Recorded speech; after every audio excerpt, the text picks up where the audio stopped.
আসসালামু আলাইকুম। আশা করি আপনারা সকলে ভালো আছেন। আজকের ভিডিওতে আমি কোনো নন ফিকশন বই নিয়ে আলোচনা করব না। আমি আজকে আলোচনা করব হলো একটি সেলফ ডেভেলপমেন্ট বই নিয়ে। বইটি হলো স্টিল লাইক অ্যান আর্টিস্ট। অবশ্য এখানে স্টিল লাইক অ্যান আর্টিস্ট নামটি উল্লেখ নাই, এখানে আছে চুরি করুন শিল্পের মতো।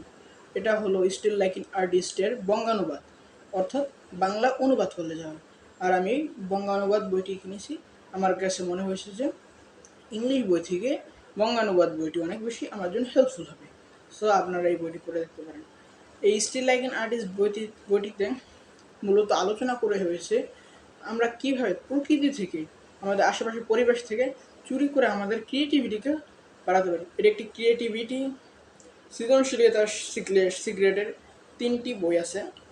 তার ভিতর ফার্স্ট এটা লিখেছেন অস্টিন ক্লিয়ার। লেখক নিজেও একজন প্রতিভাবান। সে লেখক, একই সাথে লেখক, গায়ক, চিত্রশিল্পী, তারপর সিনেমার ডাইরেক্টর ইত্যাদি ইত্যাদি। সে একাধিক পেশায় নিযুক্ত আছে। সে একজন স্বনামধন্য ব্যক্তি। সে তার এই ক্রিয়েটিভিটিগুলো আসে কোত্থেকে, এগুলো নিয়ে একটি পাঠকদেরকে জানাতে চেয়েছিলেন। সেই হিসাবে সে এই বইটি লিখেছেন। এই বইটিতে মাত্র 80 পৃষ্ঠা আছে। আমি এক বসায় এই 2 ঘন্টার ভিতরে পড়ে শেষ করেছি। আশা করি আপনারাও পড়ে শেষ করতে পারেন। এখন মূল আলোচনায় আসা যাক। এখানে লেখক বলেছেন যে কোনো কিছুই মৌলিক বলতে আসলে কোনো কিছুই হয় না, যে আমার নিজস্ব বলতে কিছু হয় না। কেউ না কেউ চুরি করে, আর এই চুরি করা যদি ধরা পড়ে যায় তাহলে তা হয় চুরি, আর যদি চুরি ধরা না পড়ে তাহলে সে হয় ক্রিয়েটিভিটি বা আর্টিস্ট, তাকে বলা হয়। এটাই, ধরা পড়লে চোর আর ধরা না পড়লে আর্টিস্ট। যেমন সে এখানে আরও অনেকগুলা এর প্রমাণ দিয়েছেন, যেমন আইনস্টাইন কি থিওরি অফ রিলেটিভিটি সে নিজে তৈরি করেছেন না, সে আসলে তার আগের যে বিজ্ঞানীরা ছিল তাদের থিওরি থেকে নিয়ে বিভিন্ন তত্ত্বগুলো নিয়ে সে বিভিন্নভাবে মিক্স করে সে নতুন তত্ত্ব বানাইছে। এখানে একটা থিওরি আছে, আপনি যখন এক জায়গা থেকে চুরি করেন সেটাকে বলে চুরি। যে সময় আপনি একাধিক সোর্স থেকে চুরি করেন তখন তাকে বলে রিসার্চ। এটা একটা গ্রেট মাস্টার ব্রেইন লাইন। আর এই বইটা আপনাকে শেখাবে কীভাবে আপনি চুরির মাধ্যমে ক্রিয়েটিভ বা শিল্পী হয়ে উঠতে পারেন। এই বইটা আমার জন্য খুবই হেল্পফুল, কারণ একজন লেখক কীভাবে নতুন আইডিয়া পায়, একজন আর্টিস্ট কীভাবে 4টা ছবি থেকে কিছু কিছু জিনিস কেটে কেটে এটা যুক্ত করে নতুন একটা এমন ছবি বানায় যা আগে কখনো ছিল না, এরকম মিক্সিং। যেরকম এই প্রসঙ্গে আসা যায় যে স্টিভ জবস সর্বপ্রথম অ্যাপেল বা স্মার্টফোন তৈরি করেছে।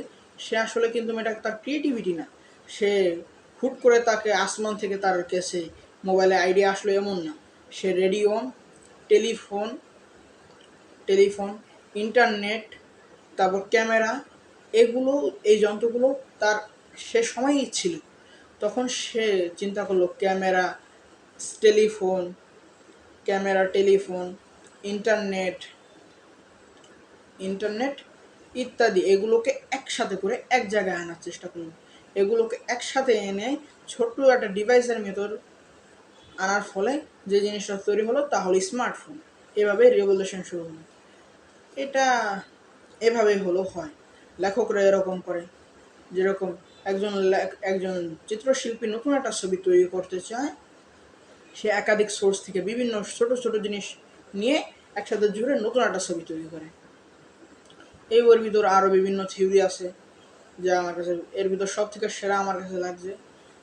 প্রথম যদি কোনো কাজ শুরু করো তাহলে পরিচিতি পাওয়ার লাভ করো না, এরকম কিছুই বলা হয়েছে। যেহেতু অনুবাদ বই, মূল ভাবটা প্রকাশ পেলেই হলো। মানে আপনি যদি কোনো এমন ক্রিয়েটিভ ব্যক্তি হয়ে থাকেন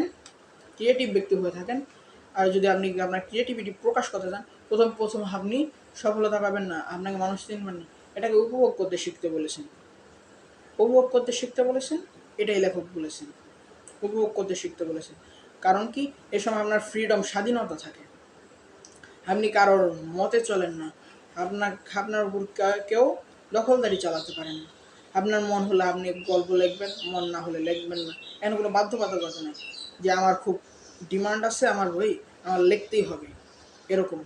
যেমন আমার ইউটিউবে এখন আপাতত কোনো ভিউ নাই, আমার মন চাইলে আমি ভিডিও বানাই, মন না চাইলে বানাই না। সো এখানে আমার ফ্রিডম, স্বাধীনতা আছে, এটাকে এনজয় করতে বলেছি লেখক। এছাড়া ওর বিভিন্ন জিনিস আছে, বিভিন্ন টেকনিক আছে, এর ভিতর অনেকগুলো ছবি আছে, আপনাদের কিছু দেখাই, দেখলে হয়তো ভালো লাগবে।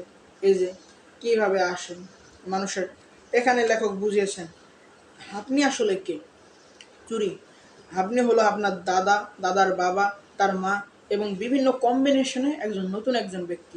এমনই আপনি যদি একাধিক লেখকের জিনিসগুলো কপি করেন তাহলে আপনি হবেন নতুন, আপনার লেখায় নতুনত্ব আসবে। যেমন লেখকদেরকে একটা কথা বলা হয় যারা গল্প লেখে, তাদের হলো তিনটা হলো ধাপ আছে লেখা, পড়ো, পড়ো এবং পড়ো। এই যে তিনটা ধাপ লেখক হওয়ার জন্য সূত্র, এটা রুলস বলা হয়। পড়ো, পড়ো এবং পড়ো। পড়ার ফলে কি হয়, আপনি সুনীল গঙ্গোপাধ্যায়ের পড়লেন, নারায়ণ গঙ্গোপাধ্যায়ের পড়লেন, রবীন্দ্রনাথ ঠাকুরেরটা পড়লেন, আপনি একাধিক লেখকের বই পড়ার কারণে আপনার কি হয়, তাদের লেখা, তাদের টোন, তাদের অঙ্গভঙ্গি, তাদের লেখার বাচনভঙ্গিগুলো ধারণা হয়। ফলে কি হয়, আপনি এদের সকলের থেকে নিজের অজান্তে কিছু কিছু জিনিস, যা আপনার সাবকনসিয়াস মাইন্ড, অবচেতন মনে চলে, আপনি জানতে পারবেন না যে চুরি করে ফেলেন। এর ফলে কী হয়, আপনি নতুনত্ব কিছু তৈরি করতে পারেন, আপনার লেখায় নতুনত্ব আসে। এর জন্য এবার পড়ো, পড়ো এবং পড়ো আর কি। আর এর ভিতর বিভিন্ন জিনিস আছে, বিভিন্ন ছবিও আছে, আপনাদেরকে দেখাতে। এই যে একটা ছবি, এখানে বলা হয়েছে ক্রিয়েটিভ কিছু করতে হলে ঘর থেকে বের হতে বলা হয়েছে ওই ছবির মাধ্যমে। কারণ আমরা চার দেওয়ালের মধ্যে বন্দি থাকলে ওই জায়গাটা আমাদের কাছে একঘেয়েমি হয়ে যায়, ফলে আমরা ক্রিয়েটিভ বা নতুন কিছু করতে পারি না। আরও আছে ছবি, এই বইটা অনেক ইনফরমেশন এবং ছবি দেওয়া ভরপুর, ফলে আপনার বেশিক্ষণ সময় লাগবে না। আর এর অনেকগুলো কপি আছে, এই যে দেখতে পাচ্ছেন।